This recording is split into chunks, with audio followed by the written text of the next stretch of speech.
de la extradición de un expresidente de la República. ¿Qué significa eso para una sociedad como la nuestra? Bueno, yo creo que son varias dimensiones del análisis. Como país, ningún país puede sentirse orgulloso de una circunstancia como esta, porque significa que su clase dirigente, su cúpula, si tomamos en cuenta que no solo es el expresidente, sino que hay también otros políticos Sí. involucrados, que hay realmente un deterioro de la ética política y un involucramiento de los políticos y los líderes en el crimen. En este sentido, como país, eso es realmente, digamos, dramático y hasta trágico. Ujú. Si lo vemos en el plano de la institucionalidad, también hay muchas lecciones que aprender y mucho que hacer para que este episodio se cierre, no solamente con la salida del expresidente, sino para que otros aspirantes a la política o políticos en funciones no vayan a seguir en lo mismo y que el Estado de Honduras sea capaz de identificarlo, de prevenirlo y de castigarlo. ¿A quién se llevaron?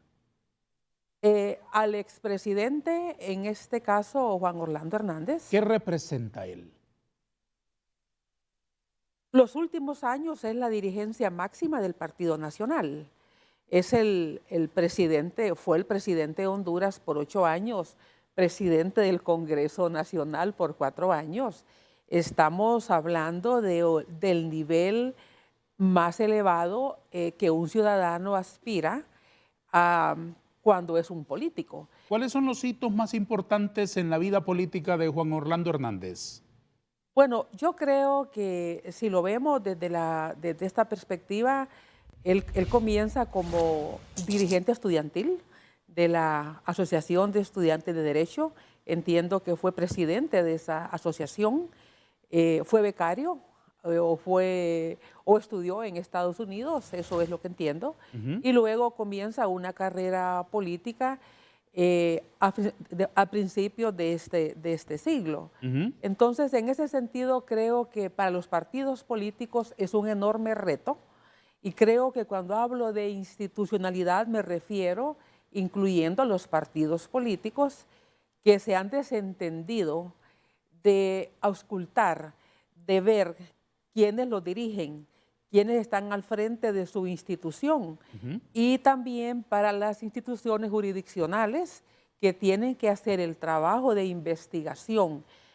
Creo que en este sentido digamos, la lectura y el aprendizaje, hablando de institucionalidad, abarca partidos y sistema de seguridad y de justicia. En ese sentido, ¿cuál diría usted, doctora Castellanos, que es la manera más sensata de ver este episodio del señor Juan Orlando Hernández desde todas las agrupaciones políticas? Que tiene que funcionar la unidad de política limpia, pero que en realidad funcione, que los partidos políticos tienen que tener sus estructuras capaces de identificar a los sectores involucrados en ilícitos y deben tener la fortaleza para que estos políticos no estén al frente de los partidos. Y en este caso, digamos, tendría que funcionar también el Congreso Nacional, porque han salido ya muchos diputados con este tipo de implicaciones. Entonces, el Congreso Nacional también debería de actuar en consonancia con el interés nacional. Yo creo que no se trata únicamente de pedirle a los partidos o al sistema de seguridad, digamos, y justicia, el máximo órgano legislativo tiene que también actuar.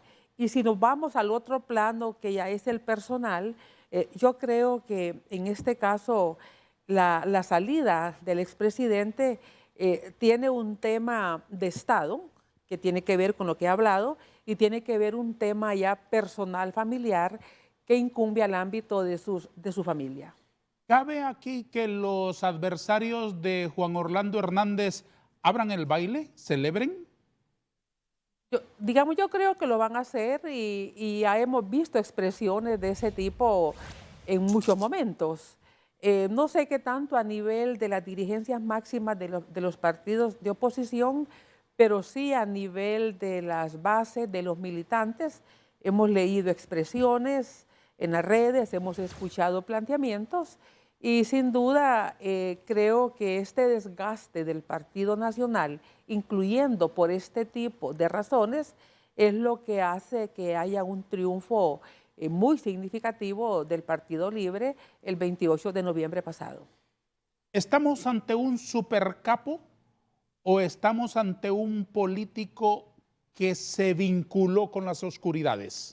No tengo criterio yo para decir realmente, uno conoce las personas en sus anillos más perimetrales de su acción política. Ujú. Uno no puede conocer las interioridades, no tengo criterio para calificar cuál es el nivel de involucramiento. Yo creo que eso es un tema que estaremos por conocer más a profundidad en las próximas semanas o los próximos meses. Las argumentaciones medulares de su entorno fueron orbitando alrededor de que esto es una venganza de los narcotraficantes extraditados. ¿Cuál es su sensación? Tampoco tengo criterios para opinar al respecto. Yo prefiero que sean los órganos jurisdiccionales, ahora de Estados Unidos, los que ayuden a despejar todo este panorama que tiene, sin lugar a dudas, muchas respuestas todavía pendientes. Seguro desde el avión que se levantó, doctora Castellanos, se fueron viendo allá pequeñas, allá en lontananza, las instituciones del Estado de Derecho de este país. ¿Qué hay que hacer con ellas? ¿Cómo se ven desde este caso? Que no la tengan capturada los políticos.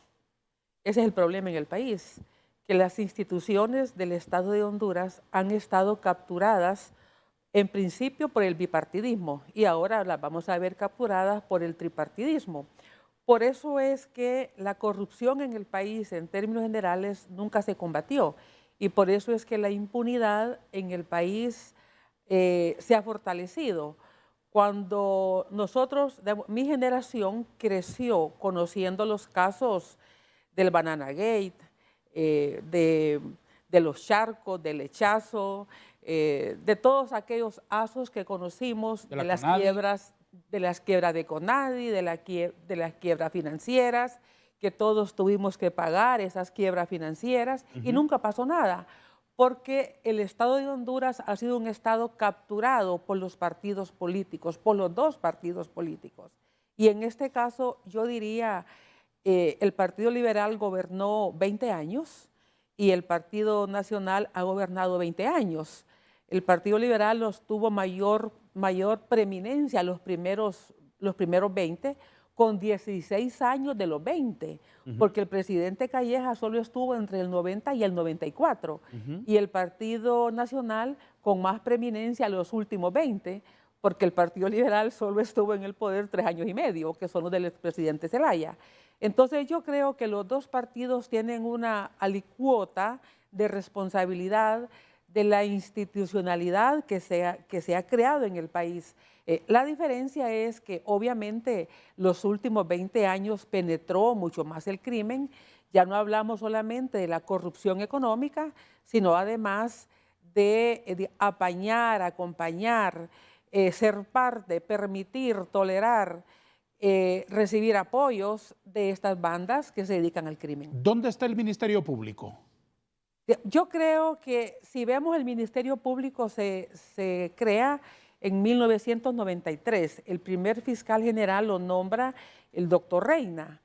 De estos fiscales generales igual ha habido una distribución de los partidos políticos. Estuvo el abogado Edmundo Orellana, estuvo el abogado Roy Medina, estuvo el abogado Rubí. Yo creo Ovidio Navarro y ahora el abogado Chinchilla. Yo creo que han habido 3 liberales y 2 nacionalistas. En ese sentido, yo creo que para ver la responsabilidad del Ministerio Público tenemos que verla desde 3 dimensiones, a mi juicio. Primero es saber desde cuándo hay denuncias en el Ministerio Público para combatir la corrupción y el crimen organizado. Si esas denuncias son únicamente de los últimos años o son denuncias que ya vienen desde muy a final del siglo pasado. Yo recuerdo cuando fue ministro de Seguridad el abogado Gautama Fonseca y anduvo destruyendo pistas clandestinas. Ya estamos hablando del año 2001. Quiere decir que el país para entonces ya tenía una actividad en este sentido visible.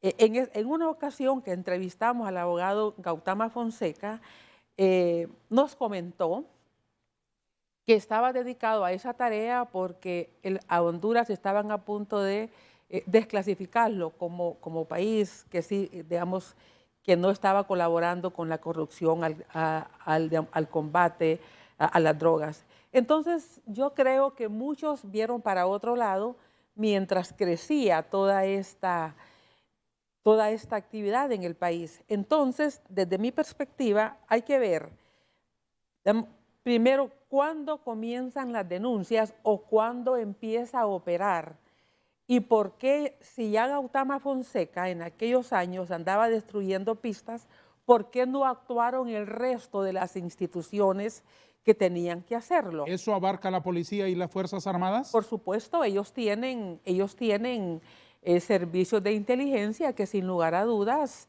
tuvieron que haber actuado. ¿Qué pasó con ellas?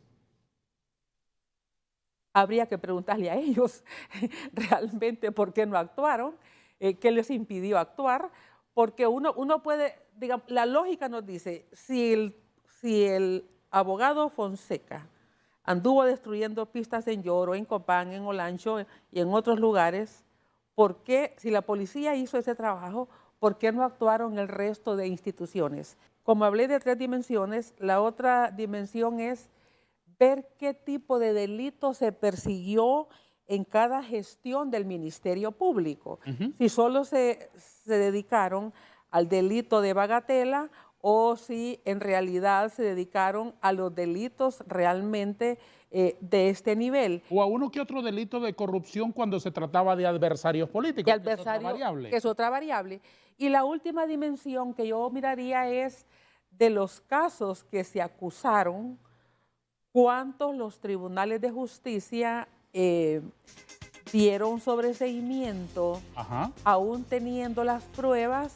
¿Por qué lo hicieron? También habrá que preguntárselos a ellos, ¿verdad? Y por qué en algunos casos daban medidas sustitutivas, se fugaban.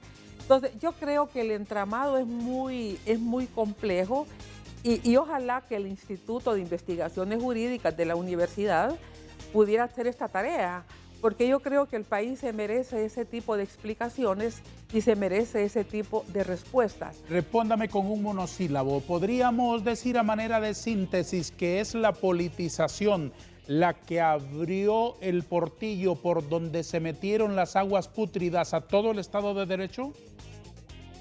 Es la cooptación de las instituciones por parte de la política, pero de la versión de la política vinculada a estos sectores que ha tenido los controles del Estado. Vamos a la primera pausa.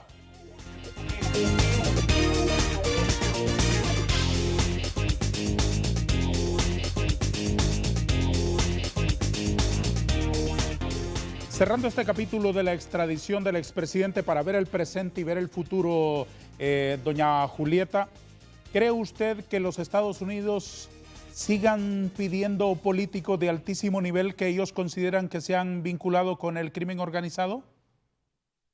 Yo creo que es predecible que eso pase en la medida que estas personas se vuelvan importantes para obtener información, para continuar con el combate al tráfico de drogas. En lo personal, ¿cómo estima usted que ha de ser ese tránsito entre la silla presidencial y un banquillo de acusados en Manhattan? Inimaginable.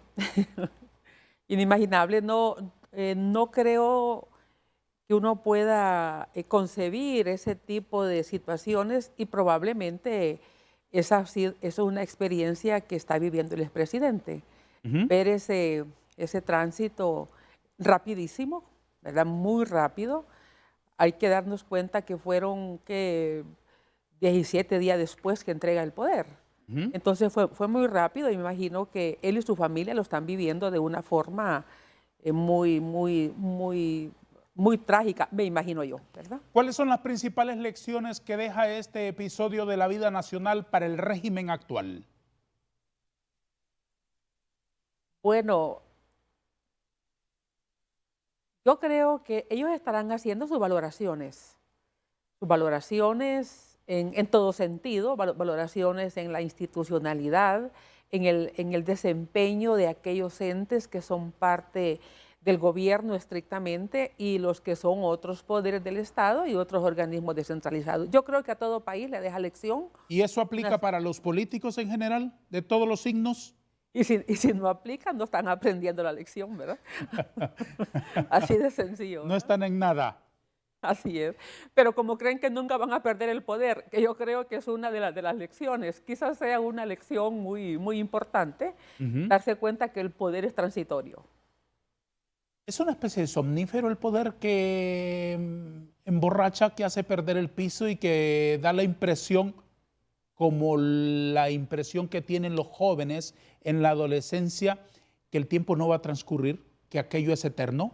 Yo creo que depende de quién se rodee la gente. Ujú. Depende de los valores que tengan las personas, valores que aprendieron en su familia, Ujú. depende del respeto a la institucionalidad. De todo eso depende cómo se asume una función pública. A veces la gente que rodea a las personas que tienen un cargo importante pueden hacerle creer que todo es posible hacerlo. Y bueno, yo creo que esto que ha vivido el país esta última semana o las últimas semanas, si bien es cierto, no podemos decir que sea una consecuencia del Estado de Derecho de Honduras, nada que ver. Lo que estamos viendo es que el poder es transitorio y se ha visto también en personas que fueron miembros del Ejecutivo que acaba de concluir. Digamos, jóvenes que estaban en cargos importantes, que probablemente creían que todo lo podían hacer y los resultados que se ha tenido es que, bueno, están ahora con casos muy críticos de judicialización. ¿Se atreve a deducir lo que va a ocurrir en el juicio en Nueva York? No, no, es que como yo soy socióloga, yo más me ocupo o me refiero cuando tengo datos fácticos. Entonces, desde su No, óptica, no tanto especulativos, o sea, no es mi tendencia. Ahora, pero sí uno puede hacer lecturas prospectivas. muy bien, entonces voy a ubicarla en una zona de mayor comodidad para usted desde su formación académica. ¿Qué consecuencias tiene este episodio para la sociedad hondureña? Bueno, yo creo que si se aprende el mensaje, si se procesa bien, digamos, y procesar bien este episodio, tendría que ver con la necesidad de fortalecer el Estado de Derecho. Y ese fortalecimiento del Estado de Derecho pasa porque los políticos entiendan que deben de elegir personas en los cargos que no se sientan o que no les deban el favor del nombramiento, sino que resuelvan basado en las leyes. Yo creo que, y eso es lo que el Estado de Honduras y los partidos políticos de Honduras no han avanzado. Doctora, Y seguimos viendo si eso. nos ponemos en ese punto, creo que muy pocas esperanzas tendríamos porque muchos episodios de la vida nacional nos confirman que nuestros políticos no aprenden lecciones. Entonces van a seguir pasando cosas muy parecidas. Cuando nosotros creemos o cuando los que asumen un cargo creen que pueden hacer todo, pueden saltarse las leyes, en algún momento eso puede pasar factura. Por supuesto, cuando vemos casos de corrupción, de hechos nacionales, esos casos no le interesan a Estados Unidos. Ujú. Yo creo que a eso se van a tener los políticos. Bueno, si no nos metemos con con los temas que interesan a Estados Unidos, nosotros podemos seguir haciendo las cosas como creemos. Pero también tenemos ejemplos en el país que no necesariamente es así. Yo creo que la judicialización de los implicados o los supuestamente implicados en el caso del Seguro Social, lo de los hospitales, ahora lo que estamos viendo con las viviendas, con las casas móviles. Yo creo que si se avanza en ese sentido, ojalá que el país avance en términos generales. Cuando me refiero a generales, significa para todos los que cometen actos de corrupción y que no sea lo que siempre oímos decir en el pasado, no es persecución política. Y ahí quedaba la explicación y no se avanzaba. Esa excusa de que es persecución política fue lo que contribuyó a que la impunidad se fomentara, porque venían unos, o venía un partido y tenía el control de la Corte o del Ministerio Público y ya no se investigaba al de su partido, Sí, se investigaba al del otro partido. sí. Ojalá que eso se comenzara a terminar, pero como usted dice, las expectativas realmente son muy escasas como para que eso se pueda dar. En los próximos meses se va a elegir una nueva Corte Suprema de Justicia. Esto dará como resultado la conformación de un nuevo poder judicial. ¿Qué se debe hacer visto lo que hemos visto? Yo creo que vamos a tener una Corte de Justicia integrada por políticos de los tres partidos. O sea, Y más ahí de lo mismo. más de lo mismo, y vamos a tener las cuotas muy parecidas a las cuotas parlamentarias. El Partido Libre, que tiene el mayor número de diputados, tendrá y peleará por tener una cuota mayor.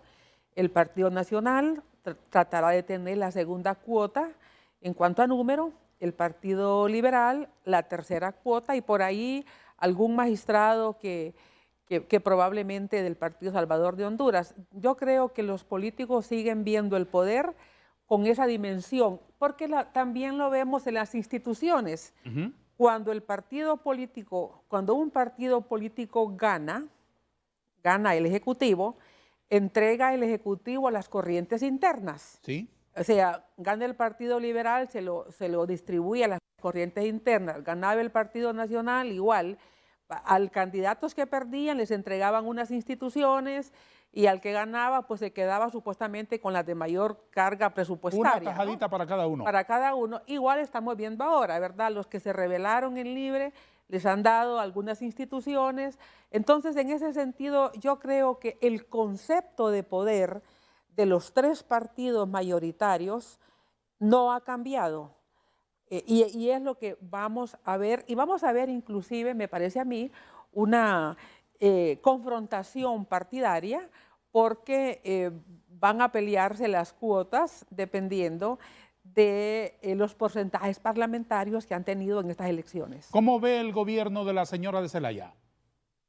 Pues fíjese que no es correcto a esta altura pedirle a la presidenta Castro que haya resuelto los problemas que se heredaron, que son muchos, pero sí creo que es oportuno y necesario ver las tendencias que vemos en el gobierno. ¿Qué señales aprecia usted? ¿Qué señales se ven? ¿Hacia dónde puede llevar? Yo creo que en principio es un gobierno donde la mayoría, un gabinete de hombres, tanto en los cargos de los ministerios, los secretarios de Estado, como los viceministerios y también las instituciones descentralizadas. ¿Eso significa algo en particular? Significa que el hecho de que una mujer gane el Ejecutivo no podemos trasladar que es un gobierno con perspectiva de género. Sigue habiendo un predominio de hombres. Para el caso, estaba revisando con esta creación de los ministerios que hubo, se llega a 24 secretarías de Estado. De estas 24 secretarías, por lo menos no pude identificar dos secretarías quien las preside, pero estábamos 14 a 7. Ujú. Ministros hombres, 14, y 7 mujeres. Hay 3 que todavía, 3 o 2 que no logré, por lo menos ayer que estuve viendo, sé que nombraron al último, el de planificación.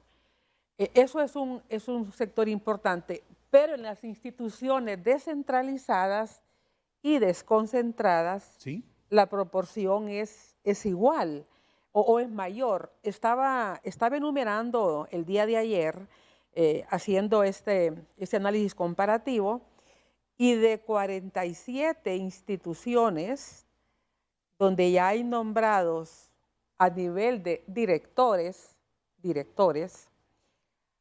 hay 12 mujeres y el resto son hombres, más de 35. Ujú. Entonces, aquí estamos viendo un balance, un desbalance muy grande en cuanto a las mujeres que tengan cargos importantes en el gabinete. Entonces, esa es una tendencia. Aquellos que pensaban que por tener en el Ejecutivo a una mujer esto se iba a traducir a una perspectiva de género, eso no ha pasado. Diferente en Chile, donde el presidente sí definió desde un principio un gabinete de equidad, 50% hombres y 50% mujeres. Lo mismo que ocurrió con Zapatero y con Pedro Sánchez, por lo menos en sus primeras legislaturas. ¿Qué nos dice eso? Que no necesariamente una mujer tiene perspectiva de género en su gabinete, y que igual podemos encontrar en un hombre un gabinete con una perspectiva de género. Por otro lado, doctora Castellanos, ¿este es un gobierno fuerte? Es un gobierno bastante legitimado por el voto que obtuvo. Yo creo que habría que ver si esa legitimidad del voto se convierte en un gabinete fuerte, pero no fuerte en el sentido de imposición de la fuerza, sino un gabinete fuerte en el sentido de ser capaz de impulsar aquellas reformas que se necesitan, y esas reformas, si ver también la orientación de esas reformas. Ahí voy. ¿Aprecia usted una ruta clara? Hubo, digamos, el ofrecimiento que hace el Partido Libre con su plan bicentenario es un ofrecimiento de campaña importante. Lo que habría que esperar es cómo ese ofrecimiento se traduce en las políticas de Estado que se requieren, más allá de los temas políticos ideológicos, porque hay temas institucionales que fueron muy importantes, como para el caso la eliminación de las sedes, que obviamente hay un problema de fondo, y es cómo eliminar las sedes, que es una demanda ciudadana, que es un tema importante para el país, sin que tenga impacto, digamos, jurídicos. Estamos viendo que ahora en Venezuela está recibiendo sentencias millonarias por los bienes que había expropiado, digamos, Chávez. Es más, ya en el caso de Venezuela está devolviendo los bienes que había expropiado Chávez, con un costo muy alto de deterioro y con un costo muy alto de los juicios perdidos. ¿A qué se debe la conflictividad social, los motines, las protestas de gremios y de la sociedad todos los días? Me lo responde si quiere después de una pausa. Perfecto, porque ese es el siguiente punto, importante. ¿Cómo una fortaleza puede convertirse en una debilidad de gobernabilidad? Con ese acápite retomaremos la charla, si le parece, después de que tengan su turno nuestros patrocinadores.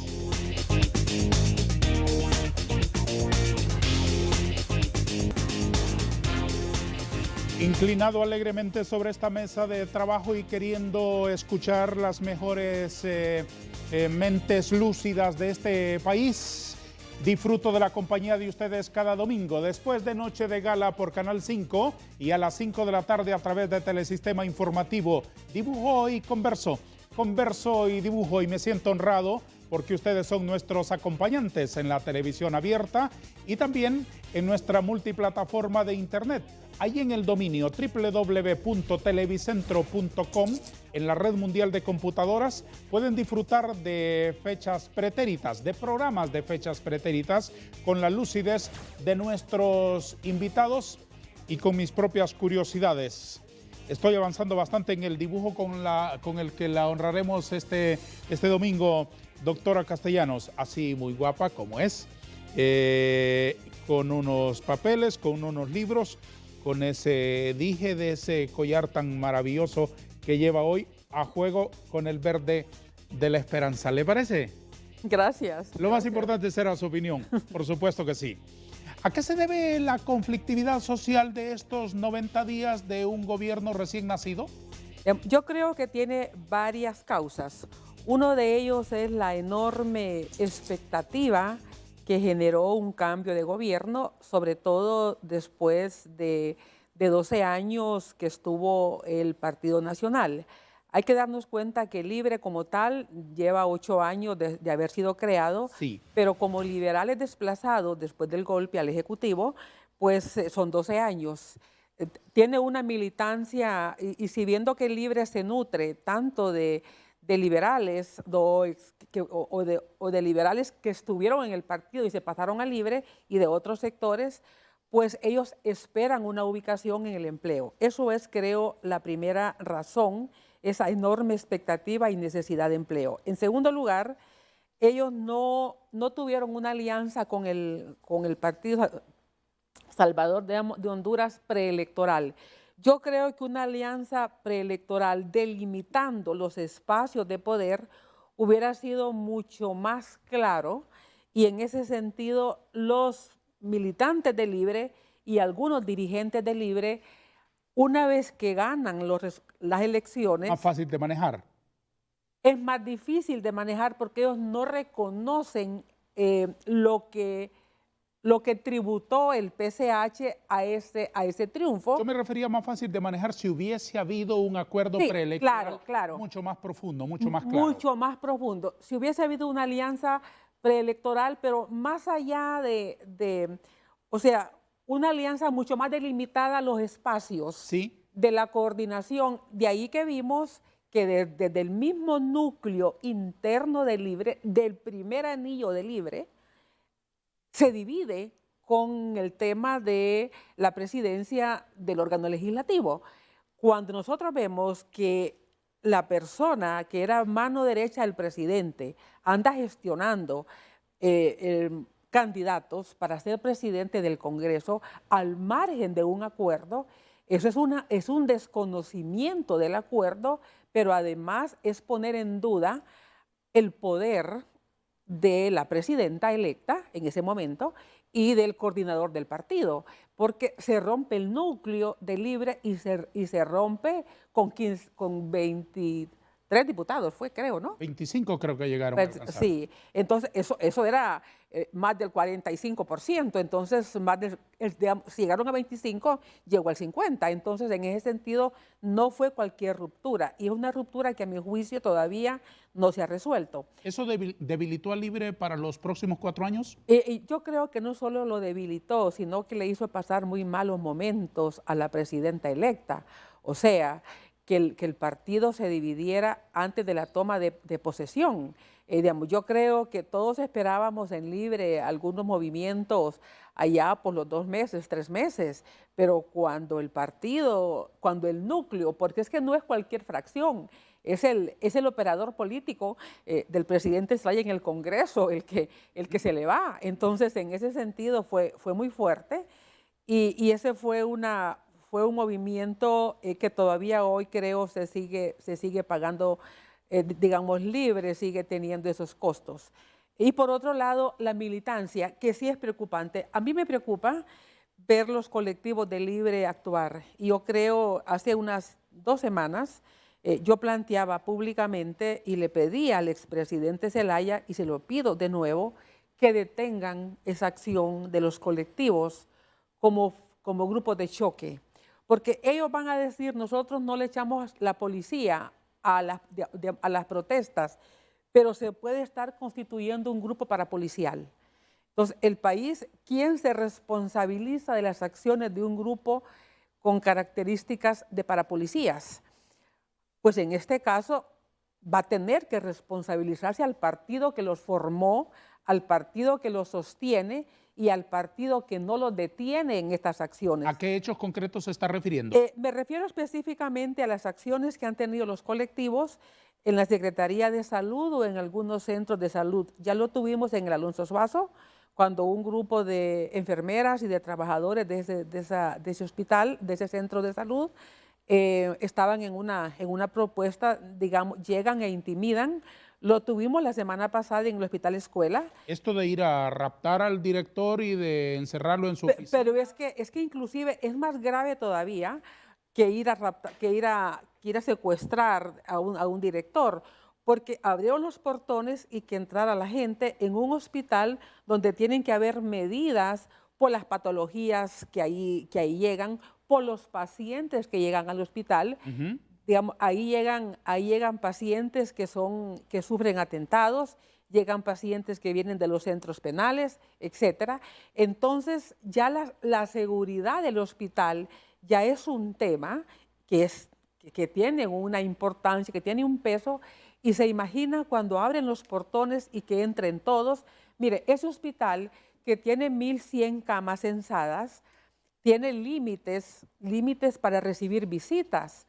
Porque si usted le pone que si todos los pacientes internos van a tener 2 visitas, ahí tendría más de 3,000 personas, más los empleados, más los estudiantes de medicina de las 3 universidades. No tiene capacidad estructural el hospital para tener a esa cantidad de gente. Entonces, ¿y quién es el que promueve todos esos movimientos? Bueno, si los colectivos son de Libre, Libre debe de sostener esos colectivos. Y Libre tendría, y en este caso el expresidente Zelaya, debería tener la capacidad para contener a estos sectores. Y ayer también estuvieron en el Instituto Cardiovascular. Es grave que haya un irrespeto a la institucionalidad, que con criterios de este tipo se pida la destitución de personas que han sido funcionarios de los hospitales por años, independientemente del partido que haya ganado.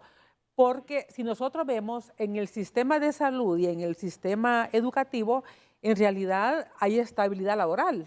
¿Sí? Pero parece que eso se va a empezar a perder en esas 2 estructuras, porque los colectivos de Libre están queriendo decidir a quienes nombran en estos cargos. Yo creo que eso sería un retroceso, eso sería un deterioro, es una mala señal. Afortunadamente, escuché al ministro Pastor de María, que lo calificó como un hecho, o que lo descalificó más bien, como un hecho que digamos, que no debe ser. Entonces, no solamente de Libre ha habido movimientos sociales, licenciada Castellanos, también de los transportistas, también de vecinos. Pero es otra dimensión.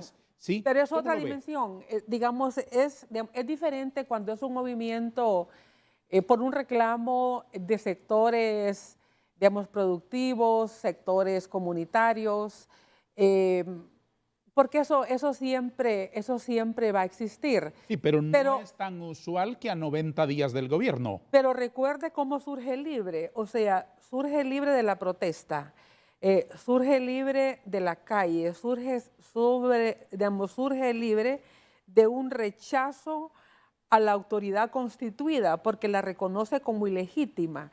Entonces, tan ilegítimo fue para ellos el expresidente Lobo, que salió electo en noviembre del 2009,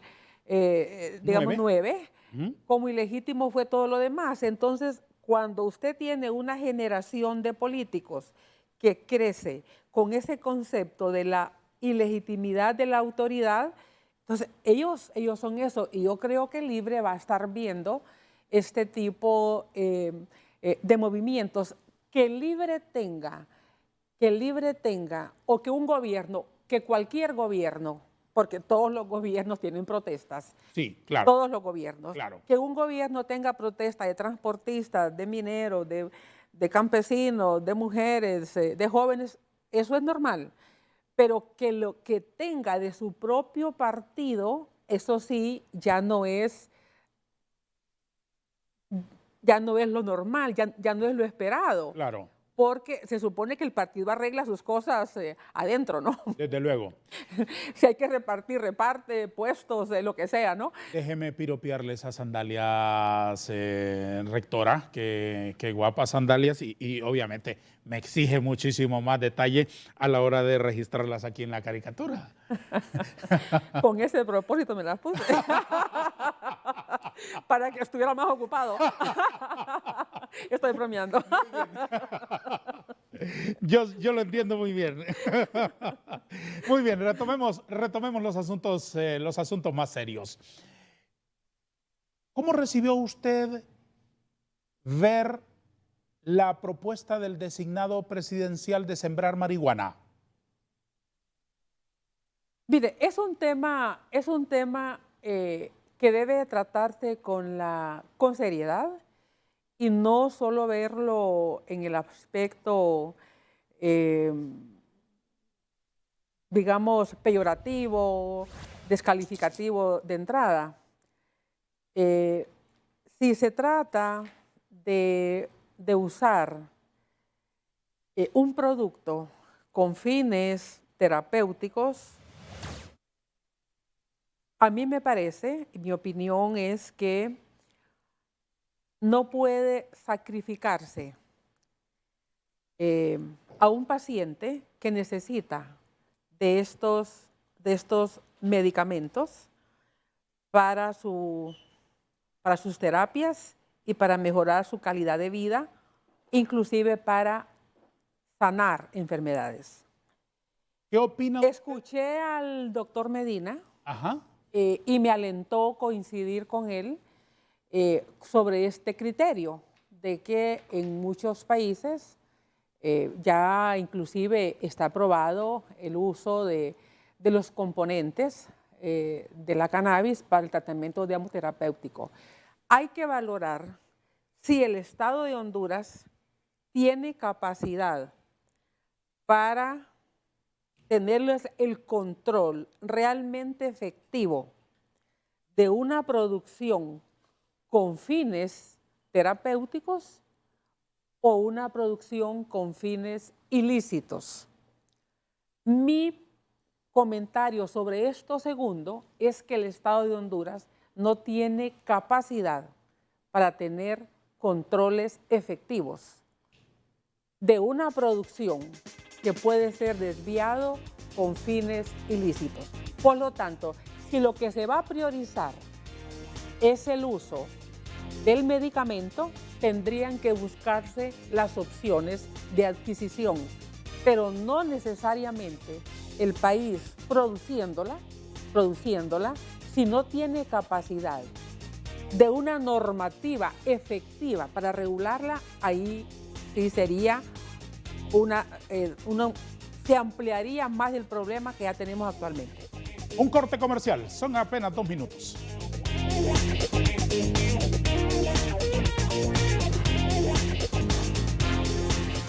¿Qué opinión tiene del decreto de amnistía que aprobó el Congreso para el gobierno del 2006 al 2009 que el ministro Edmundo Orellana llamó pacto de impunidad? Creo que fue una decisión desafortunada que debilitó al Congreso Nacional, especialmente al Partido Libre y al Partido Salvador de Honduras.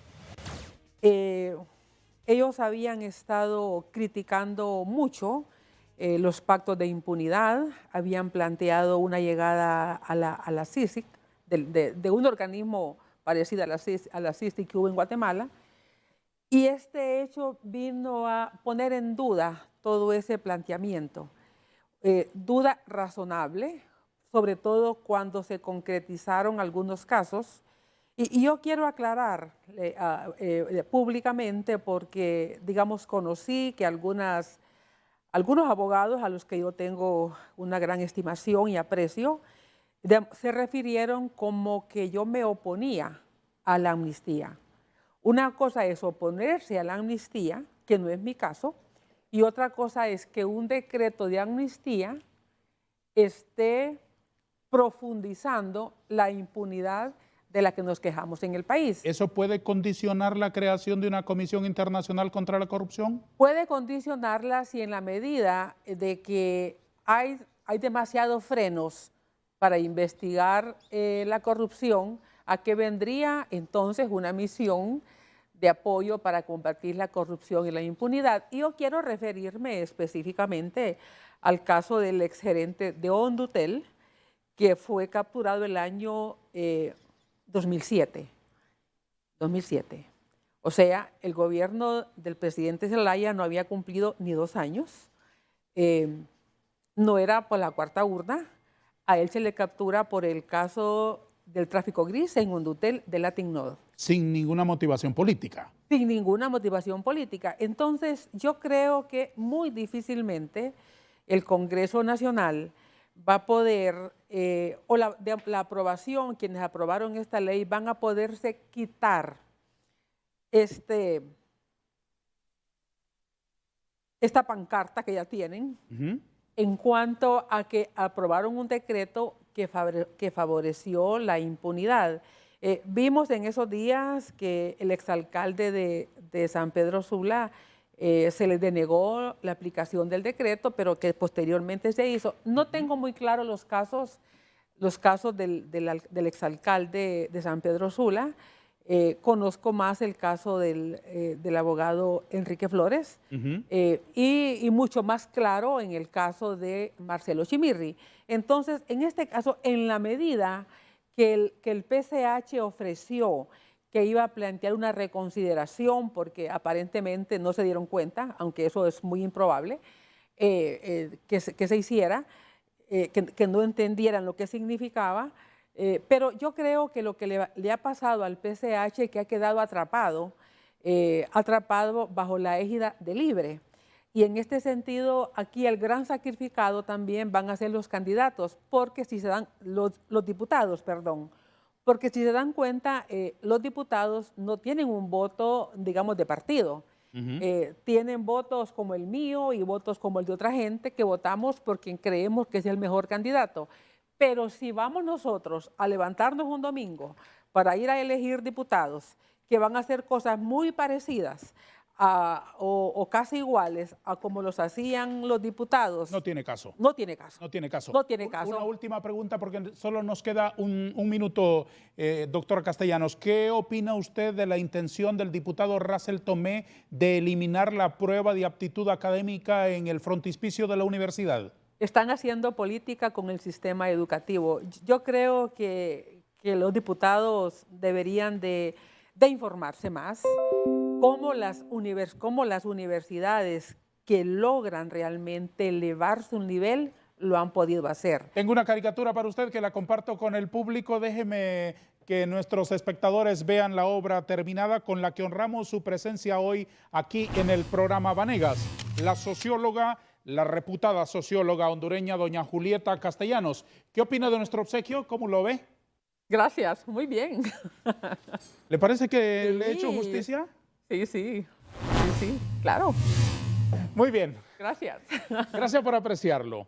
Déjeme, por favor, una palabra como respuesta a estas últimas inquietudes, si le fuera posible. ¿Qué momento vive Honduras? De incertidumbre, no hay certeza en el futuro. ¿Quién es la persona con quien usted más disfruta conversar? Con mucha gente, tengo muchos amigos y amigas. ¿Es atinado nombrar a Fausto Cálix como el guardián de todas las aduanas de un país?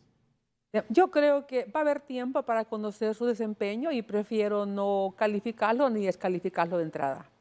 ¿Confía en la policía? No como deberíamos confiar. Ha habido avances, creo que hay señales de cambios. Vemos policías que han rechazado coimas, pero también hay amenazas de retrocesos. ¿Qué es lo que desconocemos de usted que valdría la pena conocer? No estoy segura. De 1 a 10, ¿cuánto para el rector Herrera? No lo calificaría tampoco. Me abstengo. ¿Qué techo de cristal le queda por romper? No, yo estoy, digamos, trabajando, mis logros me los he ganado y, y estoy contenta haciendo lo que estoy haciendo actualmente. Las mujeres son las de la intuición. ¿Qué intuye usted que le ocurra a Honduras con el actual régimen?